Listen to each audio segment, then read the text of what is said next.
6 young people who were in jail with me yesterday in Washington, D.C. were arrested for walking down the street together singing "America the Beautiful." If Thomas Jefferson were in Washington yesterday walking down the street, he would have been arrested. He was too young and he had long hair. And if Jefferson had been carrying the Declaration of Independence with him in Washington yesterday, he would have been indicted for conspiring to overthrow the government, along with his co-conspirators, George Washington, John Adams, Tom Paine, and a lot of others. So obviously, the wrong people are in charge of the machinery of justice. And the wrong people are behind bars. And the wrong people are calling the shots in Washington. The whole world seems to be topsy-turvy. And what we want to do is to try to set it right. Now, a lot of people are troubled by civil disobedience. As soon as you talk about committing civil disobedience, they get a little upset. But that's exactly the purpose of civil disobedience, to upset people, to trouble them, to disturb them. I mean, we who commit civil disobedience are disturbed too, and we need to do something to disturb those who are in charge of the war. Because the president, by his lies, is trying to create an air of calm and tranquility in people's minds when there is no calm and tranquility in the Middle East. And we mustn't let people forget that. And these people who are troubled and excited about civil disobedience have got to have some sense of proportion.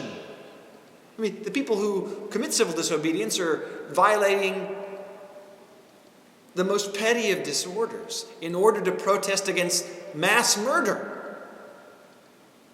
They're violating the most petty of laws, trespass laws and traffic laws, in order to protest against the government's violation of the most holy of laws, thou shalt not kill.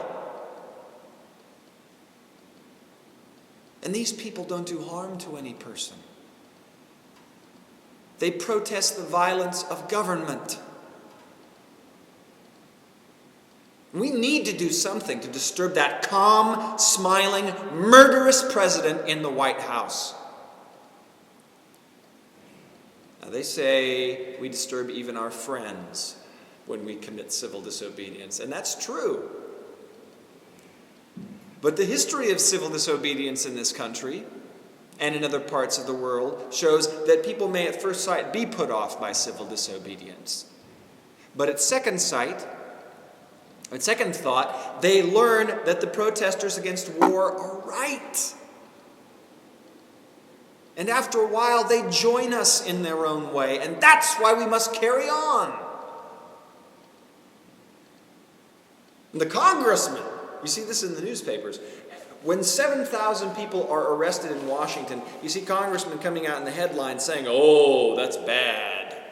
You're disturbing those of us in Congress who have worked so hard. You're rocking the boat," and so on and so forth. Well, we need to upset Congress. We need to disturb Congress because for 6 years, the president has carried on an unconstitutional war. And for 6 years, the bodies of Americans have been coming home in plastic bags.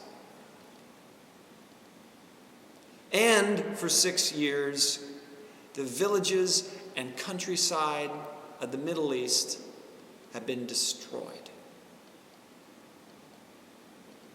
And these congressmen have been sitting there, silently, passively, voting the money for this war. And if these congressmen don't like the upsets to courtesy and decorum represented by civil disobedience, then let them courteously, separately put an end to the murder in the Middle East by stopping the funds for the war, or by filibustering or impeaching the president and the vice president and every high official in government. Let them not criticize those who in anguish cry out with the only means we have left, with our energies, with our spirits, with our bodies, against the abomination of this war.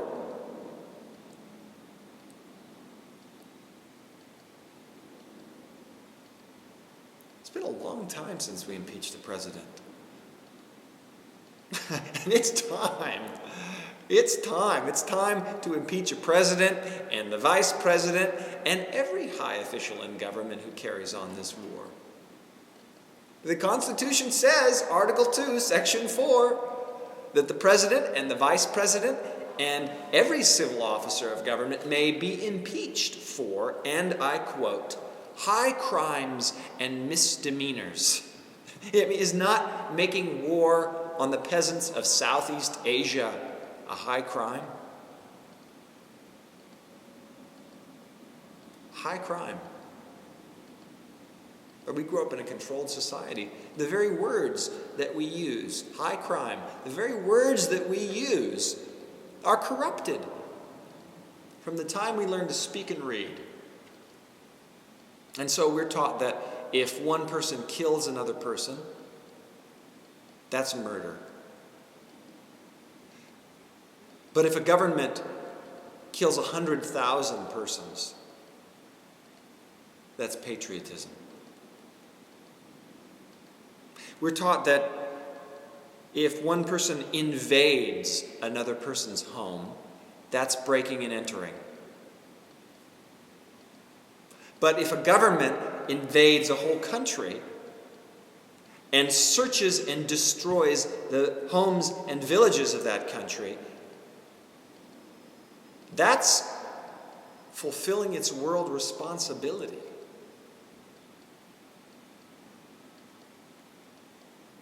When nuns and priests, horrified by the burning of children, take actions that disrupt the war, that do no harm to any person, they're arrested for conspiring to kidnap. But when the government reaches into 1 million homes and snatches the young men out of those homes and gives them uniforms and guns and sends them off to die, that is not kidnapping. No, that's selective service.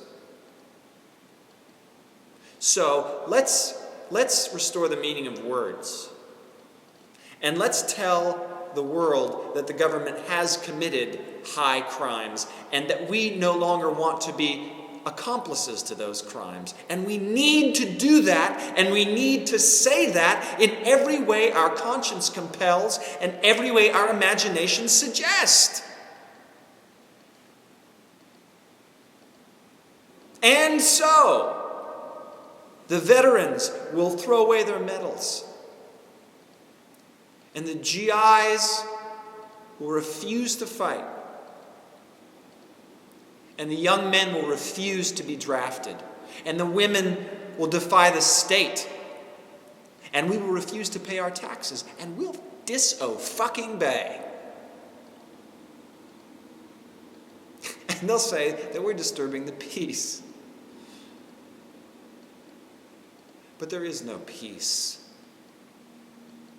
No, what really disturbs them is that we're disturbing the war.